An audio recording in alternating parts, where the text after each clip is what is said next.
banyak orang itu tidak berpikir nalar, tidak paham agama, tidak paham sejarah, dan tidak paham sosiologi agama. Tapi mau bicara agama, karena dia pikir agama sama dengan sulap. Padahal tidak sama sekali, sudah. Sudah mengerti maksud kata-kata saya. Orang yang cerdas cepat nangkap. Makanya kalau saya bikin status jangan cepat komen. Saudara, resapin dulu bicara tentang apa. Kalau tidak nanti kasihan. Saudara kelihatan bodohnya. Jadi seringkali banyak orang berbicara. Pemahamannya sedikit, pengetahuannya sedikit, pengalamannya sedikit. Maka mereka sedikit-sedikit demonstrasi. Sedikit-sedikit benci. Sedikit-sedikit tidak suka. Nah ini menandakan belum ada kematangan spiritual. Kematangan spiritual itu harus disertai dengan kematangan intelektual.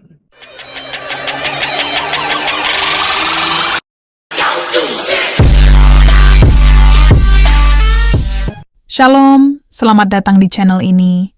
Sebelum kita melanjutkan, pastikan untuk like, subscribe, dan nyalakan lonceng notifikasinya, supaya saudara tidak ketinggalan video rohani terbaru yang bisa menguatkan imanmu. Terima kasih atas dukungannya dan Tuhan Yesus memberkati. Shalom. Kita akan bersama-sama membaca firman Tuhan yang terambil dari kitab Ibrani, pasal yang kelima, ayat 11 sampai ayat 14 saja. Ibrani pasal 5 ayat 11 sampai 14. Kita akan membacanya saling sahut bersahutan. Saya akan awali ayat 11, lalu jemaat 12, dan seterusnya sampai ayat 14. Tentang hal itu banyak yang harus kami katakan, tetapi yang sukar untuk dijelaskan, karena kamu telah lamban dalam hal mendengarkan. Ayat 12.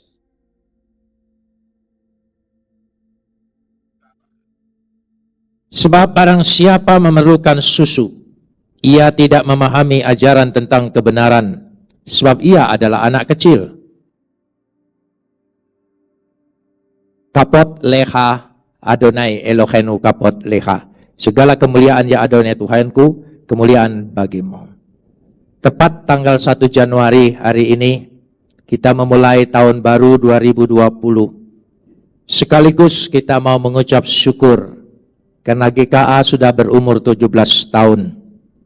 Saya percaya ini semua semata-mata hanya karena perkenanan Tuhan, berkat Tuhan yang dicurahkan dan diberikan kepada kita. Kita ingin tahun 2020 ini kita lebih baik, lebih maju, lebih besar, lebih dewasa. Amin, saudara? Ya, kita ingin lebih dewasa. Maka tingkatkanlah kerohanian kita, pelayanan kita, kehidupan kita. Saya percaya segala kehidupan dan masa depan yang kita miliki Tuhan pasti tingkatkan. Karena orang yang mendahulukan Tuhan tidak pernah sia-sia. Karena Tuhan tidak pernah berhutang apa-apa. Dia akan memberikan kepada kita. Bagaimana kita supaya bisa menjadi dewasa? Baik gereja, GKA, warganya, pengurusnya, pemimpinnya. Saya ingin menekankan di sini. Kristus adalah prototipe, adalah teladan, contoh, gambaran yang jelas bagi kita. Saya ingin mengajak kita membaca Lukas pasal 2 ayat 52. Saya ingin bahas itu dulu sebelum kita masuk di sini. Lukas pasal 2 ayat 52. Ya, coba lihat ditayangkan di sana kita supaya bisa baca bersama-sama. 1, 2, 3. Dan Yesus makin bertambah besar dan bertambah hikmatnya dan besarnya, makin dikasihi oleh Tuhan dan manusia. Dikatakan di sini Yesus makin besar. Tapi saya ingin katakan, kalau terjemahan Lembaga Alkitab tahun 74, sadarkah kita ketika kita membeli Alkitab kita harus periksa itu terjemahan tahun berapa?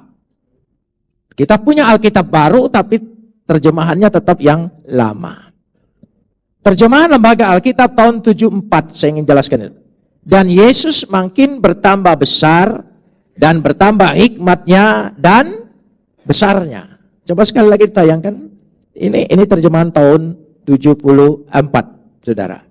Yesus makin besar, bertambah hikmatnya dan agak aneh, saudara.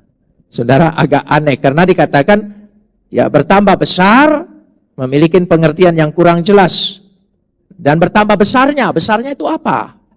Ya, dalam satu kalimat dua kata ini menurut tata bahasa ini kurang baik, kurang tepat.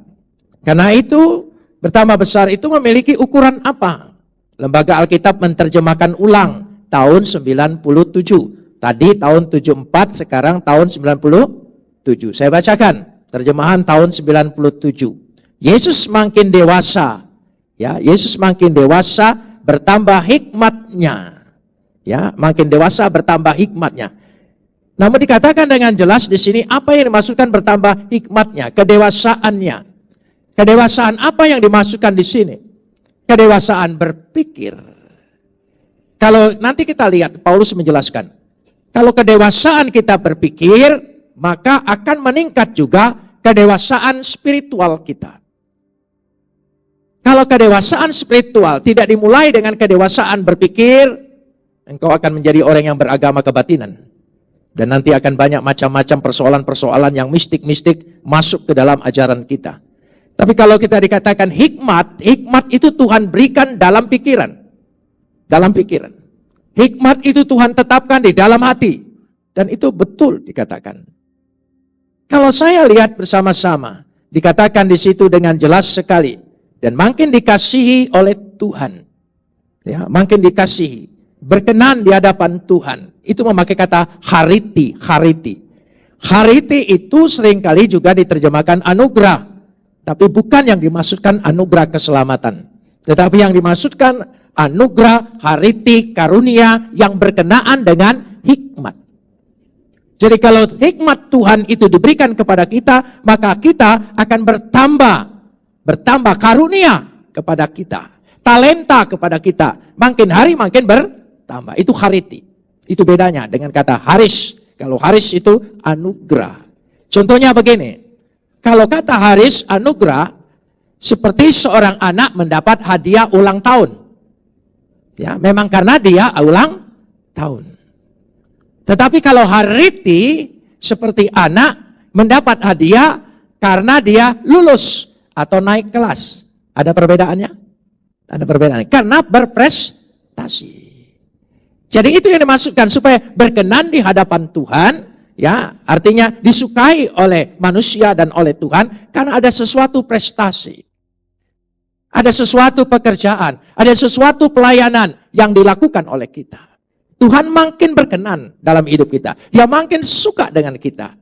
Dan kalau makin suka, apa saja yang kita minta pasti Tuhan beri. Kita harus meningkatkan itu dulu. Ya, mengapa? Karena ada ayat yang berkata, mintalah apa saja yang kau ingini aku akan beri. Saudara, kita harus berprestasi dulu. Diperkenan, disukai oleh Tuhan. Saya percaya, di situ letaknya. Ya, kalau kita lihat bersama-sama di sini dengan jelas kata ini. Sehingga kalau anugerah itu berhubungan dengan kasih karunia. Tapi kalau hariti itu berhubungan sekali dengan karunia-karunia yang berhubungan dengan talenta. Jadi saya percaya kita akan menemukan sesuatu yang baru, ide-ide yang baru, gagasan-gagasan yang baru. Itu yang dimaksudkan. Karena itu kita harus mengasah pikiran kita. Ya, harus berani mengasah. Ya, saya katakan banyak orang itu tidak berpikir nalar, ya, tidak paham agama, ya, tidak paham sejarah. Dan tidak paham sosiologi agama. Tapi mau bicara agama. Karena dia pikir agama sama dengan sulap. Ya, padahal tidak sama sekali. Sudah mengerti maksud kata-kata saya. Orang yang cerdas cepat nangkap. Ya, makanya kalau saya bikin status jangan cepat komen. Saudara resapin dulu bicara tentang apa. Kalau tidak nanti kasihan. Saudara kelihatan bodohnya. Ya, jadi kita melihat di situ. Jadi seringkali banyak orang berbicara. Pemahamannya sedikit, pengetahuannya sedikit, pengalamannya sedikit, maka mereka sedikit-sedikit demonstrasi. Sedikit-sedikit benci, sedikit-sedikit tidak suka. Itu dikatakan, itu balikan dari sana. Nah ini menandakan belum ada kematangan spiritual. Kematangan spiritual itu harus disertai dengan kematangan intelektual. Dari situ letaknya. Coba kita lihat dulu. Ada beberapa ayat yang saya ingin sampaikan. Supaya kita mengerti apa konsep dewasa. Dewasa rohani. Ya, bukan dewasa bentuk tubuhnya. Sebab banyak orang ulang tahun fisik. Bukan ulang tahun kematangan watak, kematangan mental, bukan. 1 Korintus pasal 3 ayat 1. 1 Korintus pasal 3 ayat 1. Kita perhatikan di situ. Ya. Dan aku, saudara-saudara, pada waktu itu tidak dapat berbicara dengan kamu seperti dengan manusia rohani. Kalimat ini kalau tidak dijelaskan, saudara bisa kabur pengertiannya. Ya, tetapi hanya dengan manusia apa? Duniawi, yang belum dewasa. Ya, tetapi hanya dengan manusia duniawi yang belum dewasa dalam Kristus. Ya, kata belum dewasa dikatakan di sini memakai kata sarnikois, manusia duniawi, manusia daging. Ya, nepios dalam arti seperti bayi. Saudara ajak bayi berbicara. Lalu dia tersenyum. Saudara pikir dia ngerti. Nah, dia tersenyum itu lihat wajahmu. Ya. Oh, sudah bisa lihat. Enggak. Kalau masih bayi itu, saudara, kelihatan melihat tapi tidak lihat sebetulnya. Itu bayi. Itu yang dimaksudkan di sini. Jadi jangan-jangan ya orang yang tidak mengerti itu ketika mendengar perkataan Tuhan yang dia tidak mampu cerna dengan pikiran dan hatinya. Hati itu nanti tempat menyimpan. Dia tidak bisa cerna dengan pikirannya. Oh, dia amin. Haleluya. Karena dia ambil kata buntutnya. Ya, Tuhan berkuasa, Tuhan luar biasa. Amin. Amin. Ya, itu aja saudara. Tapi yang dimaksudkan itu apa? Itu bayi. Itu yang dikatakan di sini. Nepios. Ya. Saudara, kita lihat di sini. Terjemahan bahasa Indonesia sehari-hari. Bahasa Indonesia sehari-hari. Saudara tahu terjemahan bahasa Indonesia itu banyak sekali. Dan setiap terjemahan saya beli. Karena saya ingin tahu di mana ada pertimbangan dan pertumbuhannya di situ. Dalam bahasa Indonesia sehari-hari perlu dibeli karena itu dia tidak bicara harfiah, dia bicara tujuan dan maksud. Jadi kalau saudara kurang jelas harfiahnya dalam terjemahan 97 atau 74, saudara lihat bahasa Indonesia sehari-hari. Tadi kita sudah bicarakan ini, ya. Kita lihat bahasa Indonesia sehari-hari. 1 Korintus 3 ayat 1b ini. Dikatakan di situ, ya. Tetapi hanya manusia duniawi yang belum dewasa dalam Kristus. Ya, dikatakan. Coba kita bandingkan sekarang ini. Saya bacakan, ya. Ini bahasa Indonesia sehari-hari tahun 94. Menerjemahkan begini. Saya hanya dapat berbicara denganmu seperti dengan orang yang masih hidup menurut keinginan duniawi. Jadi saya hanya bisa bicara itu. Seperti dengan orang yang masih bayi. Dalam kepercayaannya kepada Kristus. Sangat dangkal sekali. Itu sebabnya kita diajak untuk lebih dewasa lagi. Lebih dewasa lagi. Lebih meningkat lagi. Paulus memberikan penilaian. Kolose pasal 4 ayat 12b. Kolose pasal 4 ayat 12b. Kita lanjutkan di situ dulu. Kolose pasal 4 ayat 12b. Ya. Ini dilewat, salam dari Epapras kepada kamu, ia seorang dari antara kamu, hamba Kristus Yesus yang selalu bergumul dalam doanya untuk kamu. Mulai lanjutkan, supaya kamu berdiri teguh, sebagaimana orang-orang yang dewasa. Dan yang berkeyakinan penuh dengan segala hal yang dikehendaki oleh Tuhan. Saudara, untuk mengerti kehendak itu memerlukan pergaulan. Berulang saya katakan, perlu bergaul. Kalau kita hanya menangkap kata, kadang-kadang kita tidak tahu kehendaknya apa. Ya. Tapi kalau bergaul seperti suami istri, saya kasih contoh. Kadang-kadang suami apa istri itu ngomongnya enggak. Dia pikir maksudnya, tapi yang diomongin singkat sekali. Ambilin itu tuh. Ya kan? Ambilin itu tuh. Itu tuh apa kan saudara? Tapi karena sudah ngerti lagi bergaul, suaminya tahu, oh sampo. Ya gitu. Karena sudah bergaul. Kan banyak bahasa-bahasa yang sepotong-sepotong. Ya, ini apa saudara-saudara ya? Tapi itu yang dimaksudkan dengan jelas.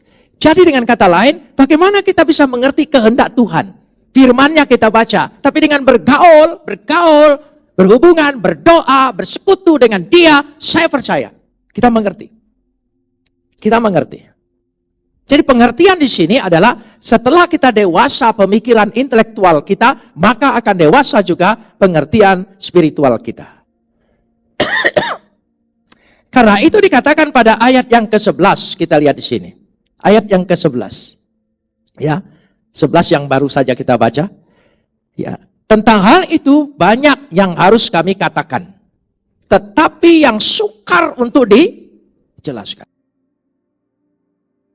Saya percaya banyak hal perkara rohani, perkara sorgawi, perkara ilahi, itu banyak sukar sekali untuk dijelaskan. Tapi bisa dimengerti. Karena kamu telah lamban dalam hal mendengarkan. Kamu lamban dalam mendengarkan. Ya, lamban. Kata lamban memakai kata notroi. Lambat. Malas. Lesu. Tumpul. Idiot. Itu dikatakan. Notroi. Lambat.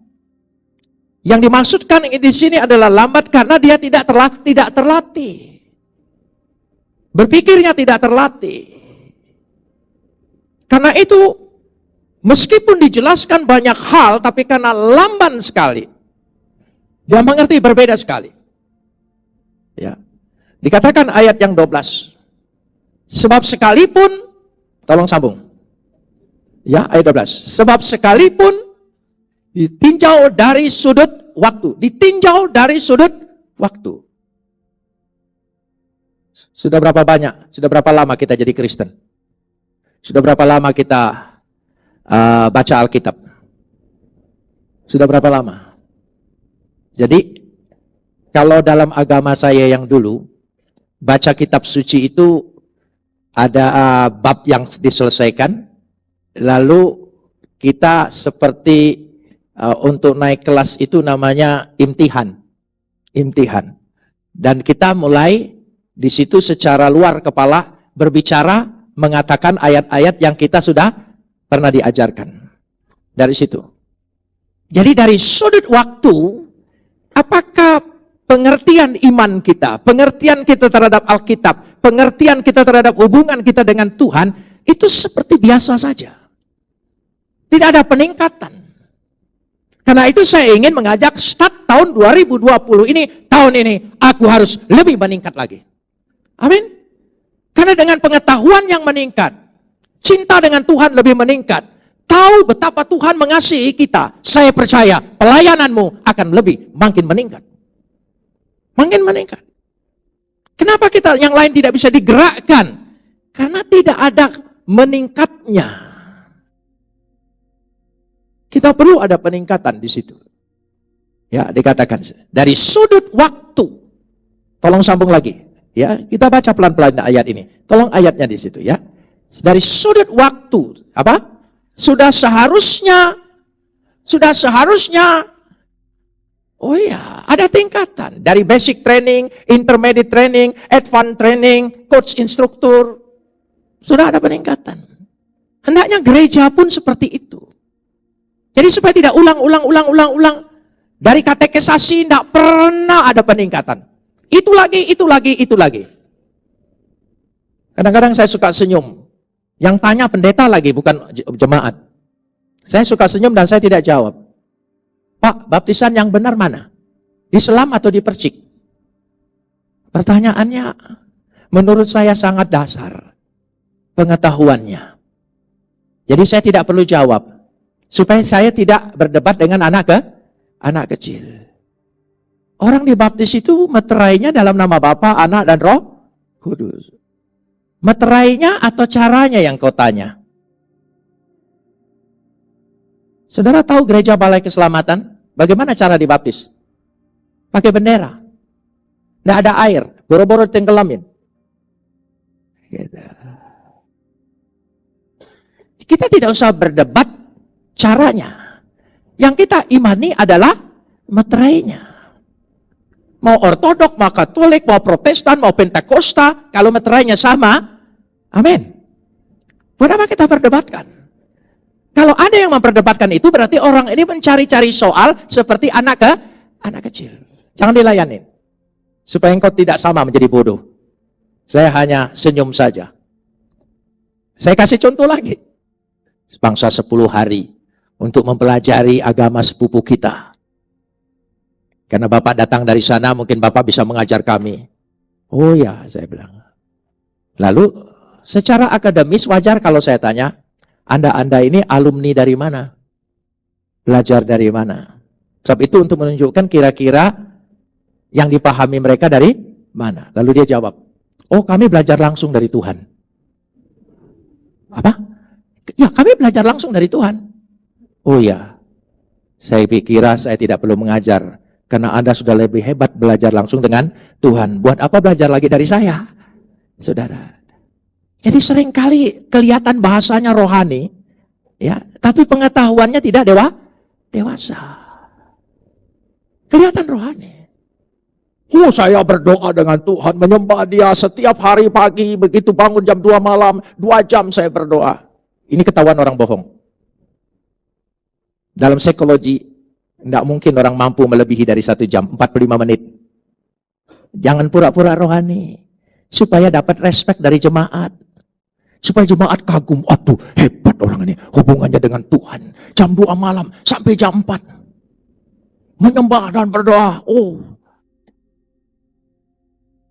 Tapi jemaat herannya yang ikut bodoh juga. Manusia itu bisa diukur. Bisa diukur. Jujur. Mari kita jujur. Ya. Kalau jujur tidak tahu bertanya. Karena itu jangan tertipu dan terpukau. Terlalu banyak orang jualan agama. Bukan hanya yang di seberang, di kita juga sama.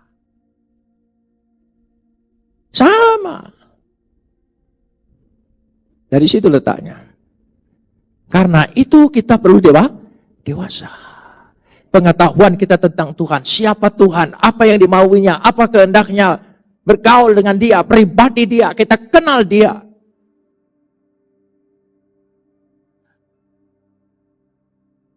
Itu penting. Ketika Yesus ajak murid-muridnya berdoa di Getsemani, malam itu, saya ingin tanya apa yang dilakukan oleh murid-muridnya. Ada yang lebih tinggi dari Petrus? Tidak ada. Mereka tertidur. Itulah kemampuan manusia. Yesus, dia putra Bapa. Dia bercakap dengan Bapaknya. Itu penting sekali. Ketika murid bertanya, ajar kami bagaimana kami berdoa. Coba doanya bagaimana? Bapa kami di surga. Terus, dikuduskan namamu. Terus,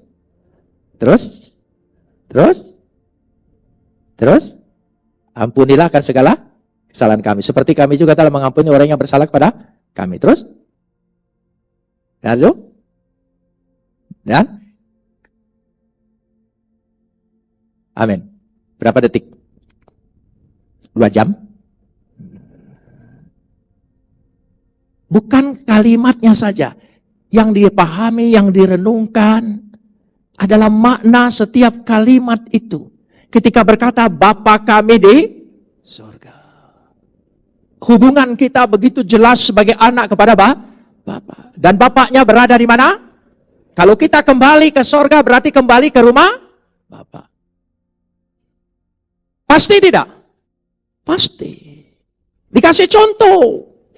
Ketika anak bungsu ini kembali ke rumah bapaknya, karena sudah merasa tidak ada hak, berdosa, semuanya. Saya ingin tanya, dihambat oleh bapaknya? Ya, dihalangin oleh bapaknya? Bahkan bapaknya menyambut sebelum dia sampai. Amin, saudara. Itulah kasih Bapak, beri kemuliaan bagi dia. Jangan pernah ragu dengan pengampunan Tuhan. Belas kasihan Tuhan. Jangan pernah ragu. Kalau kita berkata, oh kalau begitu enak.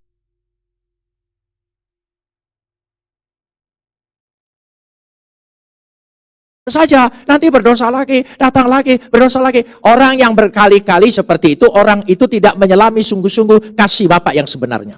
Kalau dia menyelami kasih Bapa yang sebenarnya, yang sesungguhnya, dia tidak akan seperti itu. Dari situ letaknya. Karena itu dikatakan di situ, kita masuk pada ayat yang ke-14 saja, ya, ayat yang ke-13, sorry. Sebab barang siapa masih memerlukan susu, ia tidak memahami ajaran tentang kebenaran. Sebab ia adalah anak kecil. Saudara punya bayi? Coba kasih saksang. Kan itu sehat, saudara. Oh, tidak bisa. Karena bukan itu. Itu maksudnya di situ. Ayat 14 lanjutkan. Tapi makanan keras adalah untuk orang dewasa. Makanan keras. Jadi Tuhan berikan kata keras di sini, ya, dewasa di sini memakai kata tedion, sempurna. Ya. Yang dikatakan di situ, makanan yang keras memakai kata stereotrope. Saya senang dengan kata ini, stereotrope, stereo. Saudara mengerti stereo? Ya, di sound system itu berarti suaranya lebih diperbesar. Jadi saudara tahu bagaimana mendengar suara Tuhan. Apa maksud firman Tuhan, perkataan Tuhan itu bagaimana kepada saya, sehingga membentuk saya. Itu penting sekali. Ya. Karena dikatakan orang dewasa mempunyai panca indera yang terlatih. Ya, kata terlatih di sini yang jelas sekali kalau saya perhatikan, ya, yang tahu membedakan yang baik dengan yang jahat. Apa yang dimaksudkan yang baik dengan yang jahat? Apa yang dimaksudkan dengan terlatih? Dia waspada. Dia tahu mana ajaran benar, mana ajaran sesat. Ukurannya firman Tuhan. Dan ukuran yang paling akurat adalah pribadi Kristus. Kalau Yesus itu menjadi ukuran bagimu, tanpa Yesus kita tidak bisa mengenal Bapa. Tanpa Yesus kita tidak pernah sampai kepada Bapa. Tanpa Yesus kita tidak bisa diselamatkan. Hanya lewat siapa? Yesus. Itu penting sekali. Kalau pribadi ini, kedaulatannya, kedudukannya, keilahiannya, sudah ada yang mengganggu-gugat.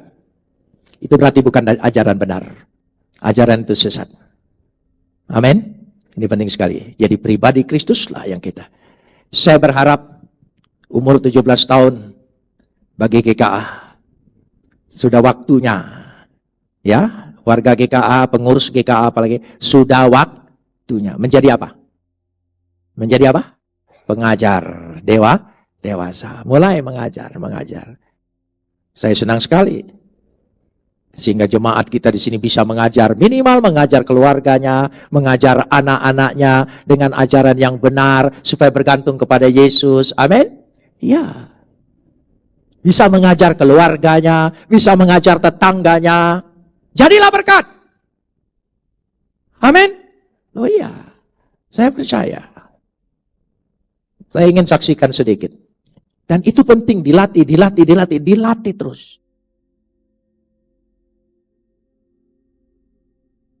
Kalau saudara perhatikan, ya, saudara boleh tanya. Banyak pendeta-pendeta di gereja-gereja lain yang umurnya di bawah saya. Rata-rata mereka pernah belajar dengan kita. Dan Tuhan berikan kesempatan dia untuk mengajar orang lain di tempat yang lain. Puji Tuhan. Puji Tuhan. Tuhan ubahkan. Bahkan lebih dahsyat dari gurunya. Bagus. Saya tidak pernah iri hati. Berarti gurunya berhasil mendidik orang itu. Tapi kalau orang itu tidak bisa menyaingi gurunya, berarti yang bodoh itu, ya, gurunya, saudara. Jadi kita perlu sekali ada peningkatan tahun 2020 ini. Amin. Ya, saya ingin sekali. Mari kita menjadi target kita. Supaya semuanya kita unggul. Bisa membimbing orang, bisa memimpin orang, bisa membawa orang. Amin. Oh ya, coba mulai.